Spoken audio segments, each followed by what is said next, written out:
దేశంలో సంచలనం సృష్టిస్తున్న Delhi liquor scam కేసులో కీలక పరిణామం చోటు చేసుకుంటున్నాయి. ఈ కేసులో అరెస్టై జ్యుడిషియల్ ఖైదీగా తీహార్ జైల్లో ఉన్న BRS MLC Kalvakuntla Kavitha bail మీద సస్పెన్స్ ఇంకా కొనసాగుతూనే ఉంది. ఇప్పటికే బెయిల్ పిటిషన్ను రౌస్ రెవెన్యూ కోర్టు తిరస్కరించగా ఆమె ఢిల్లీ హైకోర్టును ఆశ్రయించిన విషయం తెలిసిందే. కాగా కవిత దాఖలు చేసిన బెయిల్ పిటిషన్పై హైకోర్టు ఈరోజు విచారణ చేపట్టింది. ఈ కేసుకు సంబంధించి కౌంటర్ దాఖలు చేసిన ఈడీ తమ వాదనలు వినిపించేందుకు సిద్ధంగా ఉన్నామంటూ ధర్మాసనానికి తెలిపింది. అయితే సీబీఐ మాత్రం కౌంటర్ దాఖలు గడువు కోరింది. బెయిల్పై మే 27న కౌంటర్ దాఖలు చేస్తామని, జూన్ 7న ఛార్జ్షీట్ దాఖలు చేస్తామని సీబీఐ కోర్టుకు తెలిపింది. దీంతో బెయిల్ పిటిషన్ విచారణను మే 27కు వాయిదా వేసింది కోర్టు.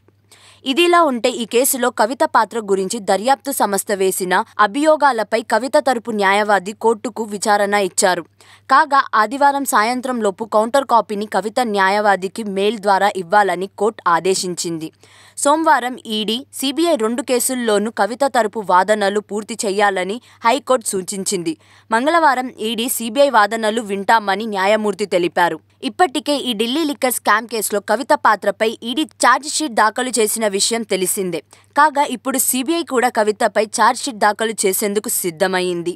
ఈ క్రమంలో కవితకు బెయిల్ దొరుకుతుందా లేదా అనేది ఉత్కంఠంగా మారింది. అందులోనూ ఈ నెల 27, 28 తేదీలలో ఏం జరుగుతుందని బీఆర్ఎస్ కార్యకర్తలు ఉత్కంఠంగా ఎదురుచూస్తున్నారు.